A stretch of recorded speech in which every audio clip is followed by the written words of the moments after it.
Suspense.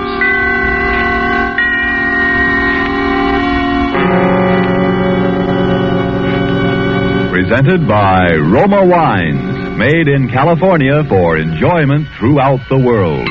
Salud. Your health, senor. Roma toasts the world. The wine for your table is Roma, made in California for enjoyment throughout the world. This is the Man in Black, here for the Roma Wine Company of Fresno, California, to introduce this weekly half hour of Suspense. Tonight in Hollywood, Roma brings you as star Mr. Peter Lorre. The suspense play which stars Mr. Lorre and which is produced and directed by William Spear is called Back for Christmas. In this series, Roma brings you tales calculated to intrigue you, to stir your nerves, to offer you a precarious situation and then withhold the solution until the last possible moment.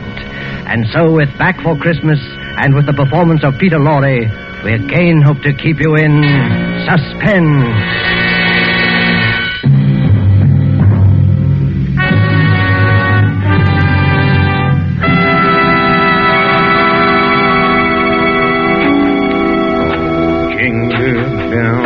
Jingle bells, jingle all the way.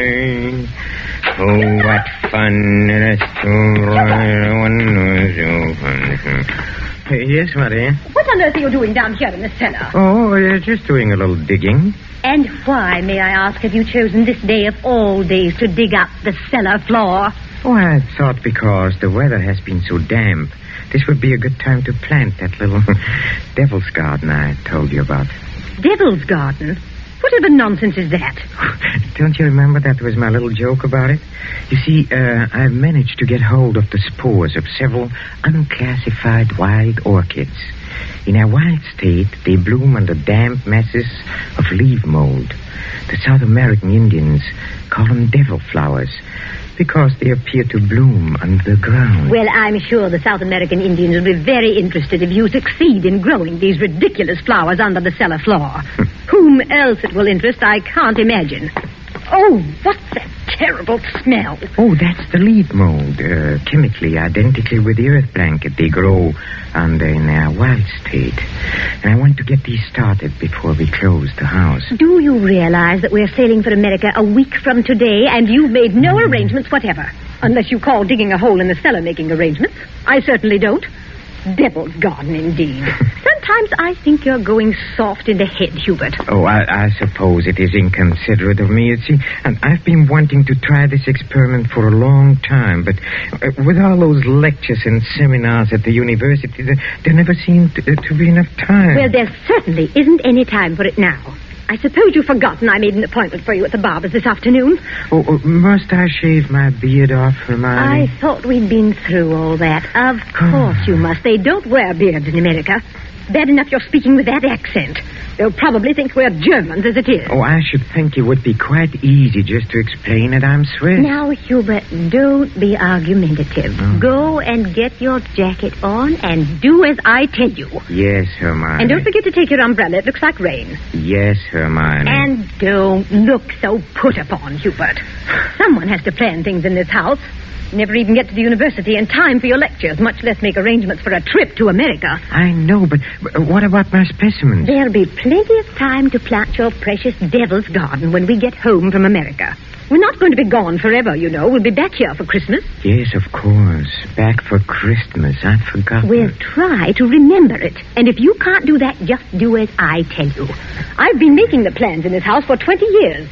And if there's any digging to be done, I'll manage that as well. You understand, Hubert? Yes, Hermione. Good. Now, you have just 20 minutes to clean up this mess down here and keep your appointment at the barber's. And when you're finished there, I want you to come straight home. All right. I wanted to stop at Miss Markham's and pick up some books I ordered. Well, all right. But don't loiter there the whole afternoon mulling over those old books the way you usually do. Now, hurry and clear up this rubbish. Get rid of that smelly stuff. And no more digging, mind you. No more digging. I'll show her. I'll have my devil's garden, and if no more digging, eh? No more digging. Oh, 15 men on a dead man's chest. Yoo-hoo, yoo-hoo, and a bottle of rum.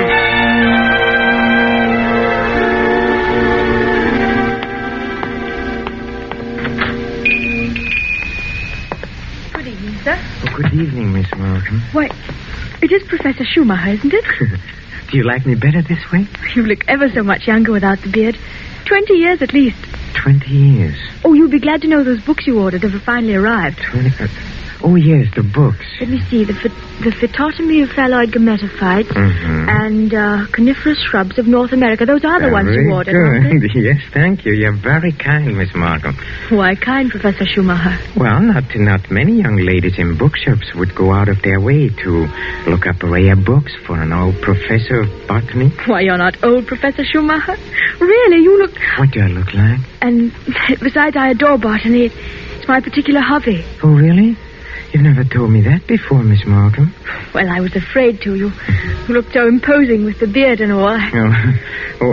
Miss Markham, forgive me if this sounds foolish, but since talking with you today, I feel that shaving off my beard is the most important thing I've done for 20 years. Oh, it is. I'm sure it is. 20. I'm so sorry that I've been so distant with you all this time. Oh, there were times when I almost spoke up. Times when you came in here tired after a day with your students at the university. You seemed so alone. The way I'm alone in the world. Alone? I'd like to have asked you to stay a while and talk with me, but some way or other I always wound up giving you your change and letting you go on your way. Say you're alone in the world? Since my father died. Oh, Miss Markham, did you never think of marrying? My father was a very remarkable man.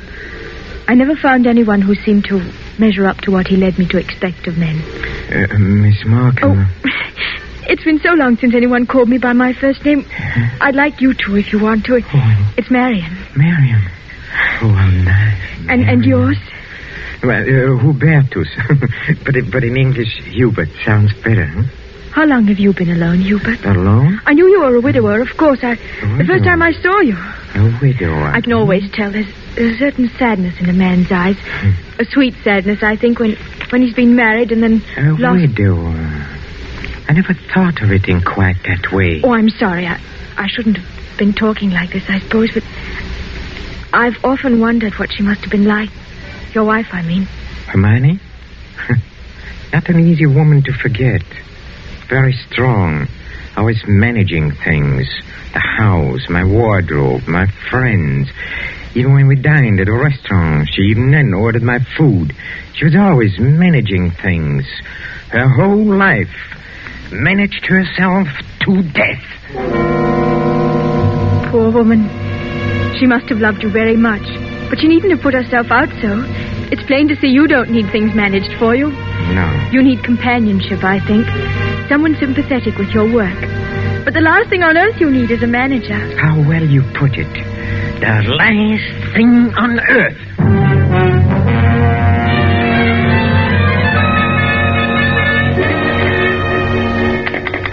Operator, are you there? I'm still waiting on that call to Salisbury. Well, put that on quickly. Hello. Is this Paul Holt & Sons? It's Mrs. Hubert Schumacher. Did you receive my letter? Good. Now remember, we'll be back for Christmas and I want the job done without fail. What's that? No, I'm sure he doesn't suspect anything. Send it to me in New York as I instructed you, addressed in my name, of course. Yes. I've already put them in the mail. You'll get them tomorrow. Thank you. Thank you so much. Oh, here you are, Hubert. Where have you been? Oh, backstairs. I dismissed the servants. Dismissed the servants? Mm-hmm. But I've asked some friends of mine into a farewell luncheon. Go and tell them it's a mistake. Well, I'm afraid it's too late now. They've packed and gone. You have messed things up properly. How many times have I told you to leave things to me? I make the plans around here. Yes, Hermione. You'll have to do better than this when I plan the trip home, or we'll never in the world be back for Christmas. Back for Christmas. Back for Christmas. Must you keep saying that? Why not? We are coming back for Christmas, aren't we? Well, supposing I were offered a professorship in one of those wealthy American universities. Nonsense. Americans care nothing for botany. Well, Luther Burbank was an American, wasn't That's different. What have you ever done except muck around in the dirt with a lot of roots and tubers? Well, they asked me to lecture, didn't they? All right. Now, there's no use getting yourself in a state about this, Hubert. No doubt this extra money will come in very handy when we arrive back for Christmas. I know. Precisely. No good to make a joke of it. Heaven knows where you'd be today if I hadn't got a sense of time. Yes, Hermione. And as you've been so foolish as to dismiss the servants, you may empty the ashtrays and straighten up this room while we're waiting for the guests to arrive. I'm going in to have my bath. Call me when they get here.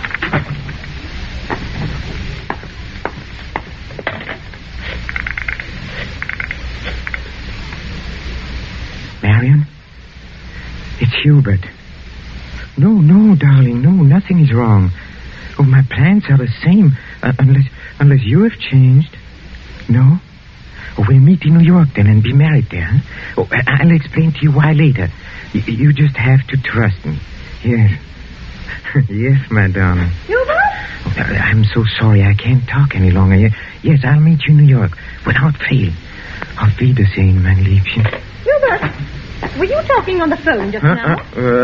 Yes, Hermione. Whoever was it? Oh, Freddie Sinclair. But didn't I hear you say something about meeting somebody in New York? Why, yes.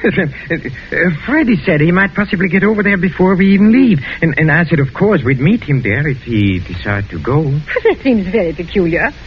But then all of your friends are peculiar. Yes, Hermione. And just look at your jacket. Have you been digging in that cellar again? Yes, Hermione. Well, there's no need for it. You can't possibly get that Devil's Garden thing finished before we sail for America. Go and change your clothes before the guests arrive. Oh, never mind. I see somebody coming up the walk now. Go and let them in. Yes. Hubert. Yes? Look out the window. There's Professor and Mrs. Goodenough, but who's that with them? Well, who... Precisely. Freddie Sinclair. Peculiar you should have been talking to him on the phone not 3 minutes ago, and now here he is. Yes, isn't it? But then, as you say, Hermione, all of my friends are peculiar. Not half so peculiar as you. Digging in the cellar the very day we leave for America. Just look at yourself. And now that I think of it... Yes? Oh, never mind. Go and let them in. Oh, you were going to ask me something, Hermione, about the hole I'm digging in a cellar. Good heavens, stop rolling your eyes about that way. One would think you were digging a grave down there instead of a storage bin. Yes, Hermione. What's that? I said yes, Hermione. Father, open the door and please stop saying yes, Hermione. I think, my dear, I have said it for the last time.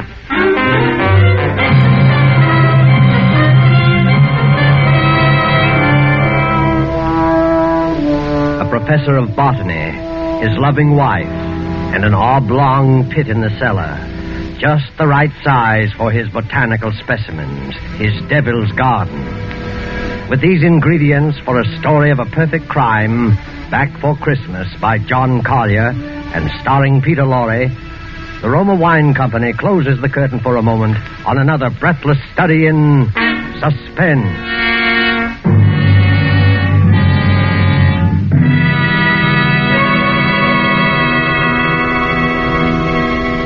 In this brief intermission in the play, it's pleasant to think about the holidays. Not everyone celebrates the holidays against a background of snow and pine trees. Somewhere south of the Gulf and the Caribbean, in a gracious home surrounded by palm trees in the warm sun, you might find holiday dinners ending this way. One moment, please. Our North American guest wishes to propose a toast. Yes, mis amigos. I drink a toast in gratitude to you for your gracious hospitality and the enjoyment you've given me, an American so far from home. It is only a fair exchange, my friend. This wine in which you drink your toast, it brings enjoyment to us from your country, from America. It is Roma wine, made in your own California. Yes, and when you choose the wine for your holiday table, remember this. Only a few wines are so fine that many countries of the world import them. And among these greatly enjoyable wines are the wines of Roma, R-O-M-A, made in California for enjoyment throughout the world. Yet here in America we are truly fortunate, for we may buy Roma wines at a very low cost, since we don't have to pay import duty or costly shipping charges. So serve Roma wine with pride on any and all holiday occasions. Serve Roma, too, for everyday dinners you can afford to. Ask your dealer tomorrow for your favorite Roma wine, America's largest selling wine. But before you buy wine, buy war bonds. And now it is with pleasure that we bring back to our sound stage Mr. Peter Lorre in Act 2 of Back for Christmas. A tale well calculated to keep you in suspense.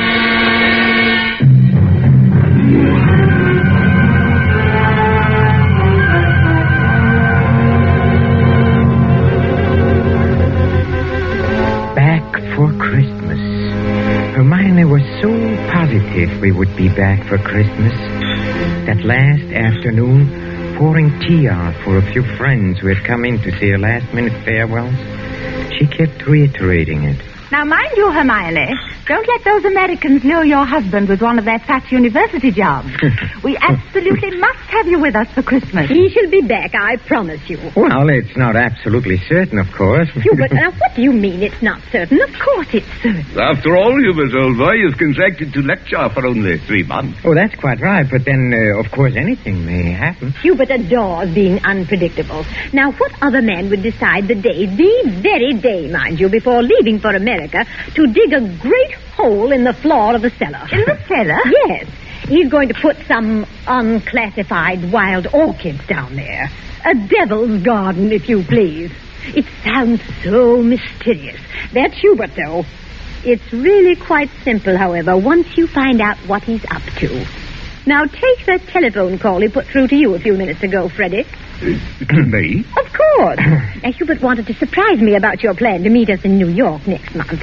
Wasn't that why he called? To ask you not to mention it? My dear Hermione, Hubert couldn't possibly have telephoned me within the past hour. I've been walking in the park since 3. He didn't telephone you? Well, how could he? As for my going to America... No. Come, Freddie, come. You may as well confess. Hermione has just found me out again. But Hubert, old chap, I really do. You see what a poor liar Hubert makes. He's red as a beetroot. Aren't you ashamed of yourself, Professor? Stringing poor Hermione along like that.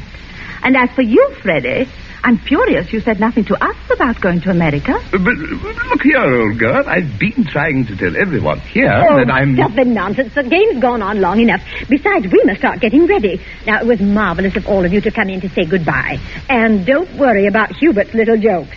I will bring him back for Christmas. You may rely on it. They all believed her. For years, she had been promising me for dinner parties, garden parties, committees, and the promises had always been kept. This time, they would not be. I had seen to that. The servants were gone for good. The farewells all said. I had timed to the minute how long it would take to fill in a hole in the cellar. My devil's garden.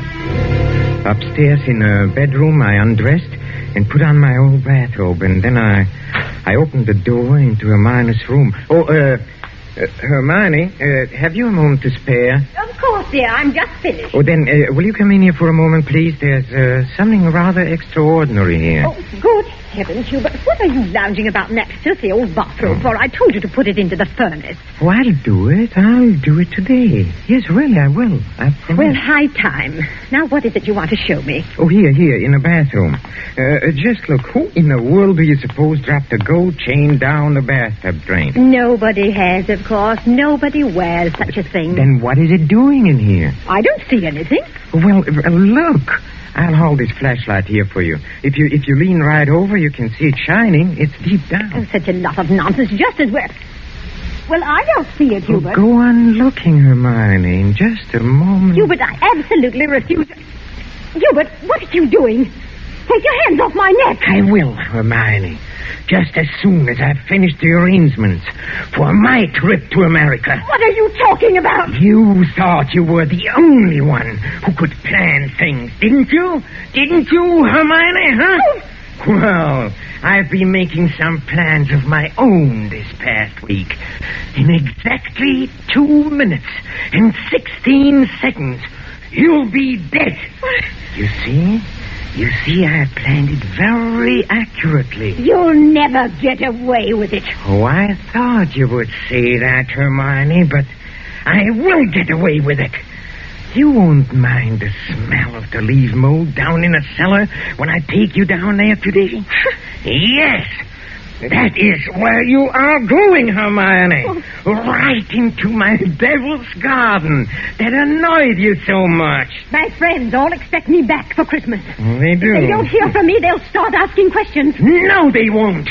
Because you'll write them letters, Hermione, on a typewriter, as you always do. They'll be signed H, in that neat, correcting way you always sign your notes to your friends. Here, let me up now. No! It won't work, Hubert. You were never any good at planning. Oh, but I have changed.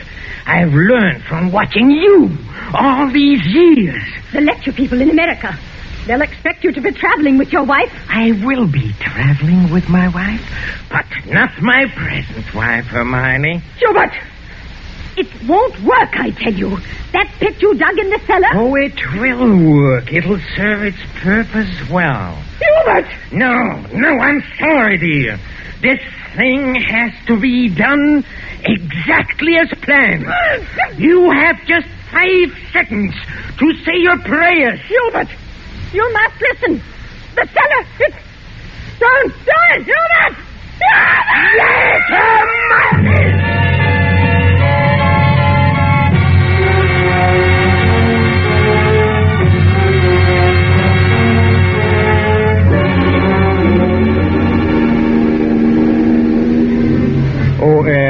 Stuart? Yes, sir? Oh, my wife, she's indisposed. She'll be taking her meals in our stateroom. For the old voyage, sir? Yes, for the whole voyage. I trust your wife is feeling better this morning, Professor Schumacher. A little.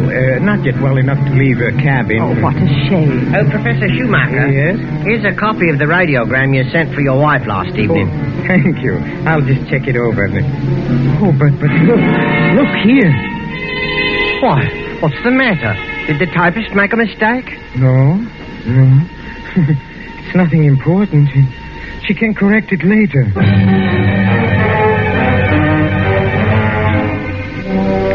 For a moment, I had a feeling that Hermione had been leaning over my shoulder again, correcting what I had written as she always did. I had written a radiogram to Professor Goodenough and his wife.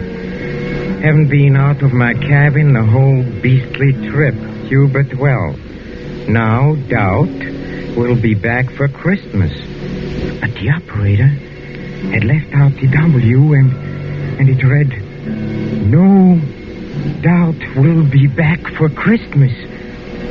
Exactly what Hermione would have written. Well, the rest of the trip was uneventful. Marion and I met in New York just as we had planned. Just as we had planned.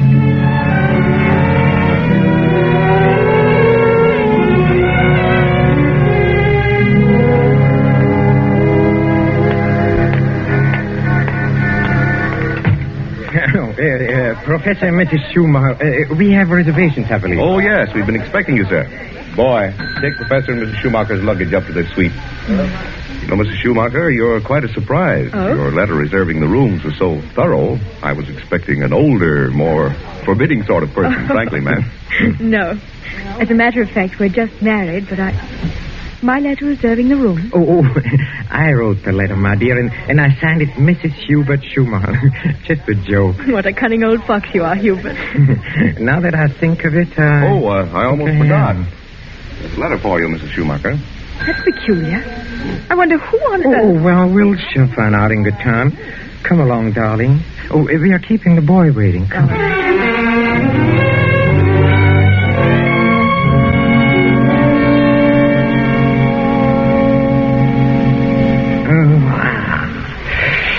Nothing like a cold, brisk shower to put a man to rights. Hubert, this letter. Oh, yes, the letter. Oh, dry my hair, will you, darling? Please. It seems to be a bill of some sort from a building contractor in Salisbury. Oh, really? Oh, bother, dry your own hair. Thank you, darling. Let's see this bill, or whatever it is. It's very puzzling. Hubert, you were a widower, weren't you? I mean, Hermione isn't still alive. Good heavens, no. Well, let me read that. Dear Madame, this is to acknowledge your order together with the keys to your house in Launceston Place. Our man had no difficulty in finding the place where your husband had begun the excavation in the cellar, but apparently he changed his mind at the last moment and filled it in again. What is it, Hubert? Our man will begin digging tomorrow, and the job will be completed in ample time for your surprise Christmas present to your husband. We are happy to be conspirators with you in this thoughtful gesture and hope that Professor Schumacher will be pleased at the results of our work on his Devil's Garden. Very truly yours, Paul Holt Sons Contractors. What does it mean, Hubert? Means that Hermione was right.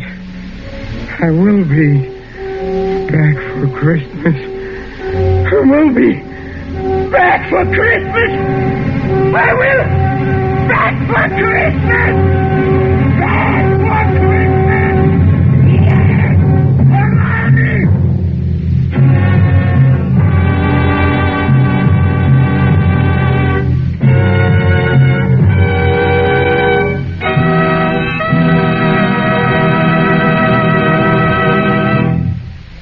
And so closes Back for Christmas, starring Mr. Peter Lorre. Tonight's tale of suspense. In just a moment, we shall hear again from Mr. Lorre. But first, just a word that seems appropriate. One of the world's oldest customs is the Christmas toast. And traditionally, down through centuries of war and peace, the Christmas toast has been drunk in wine. This year, when the glasses are filled and raised once again, we know that in every home the toast will be to a speedy victory and a speedy return of those we love. And before we set the wine glasses down, let us all resolve to do everything within our power to help make that toast come true. Let us resolve to help supply the weapons of war by buying even more and more war bonds. Let us resolve to face our own inconveniences without complaining. And above all, let us resolve that when this war is at last over, each of us will exert all our effort to see that future Christmases truly express peace on earth, goodwill to men. This thought, together with our very best wishes of the season, is the Roma Wine Company's Christmas message for you, its friends, here in America and throughout the world. This is Peter Lorre. Thank you for listening to our suspense play this evening, and I know you're looking forward to next week's show as I am. It is called Finishing School, and its subtitle might be the famous quotation, "The female of the species is more deadly than the male." Don't forget, then, next Thursday, same time, for Margot, Elsa Lanchester, Janet Beecher, and a distinguished all-feminine cast in Suspense. Presented by Roma Wines, R-O-M-A. Made in California for enjoyment throughout the world.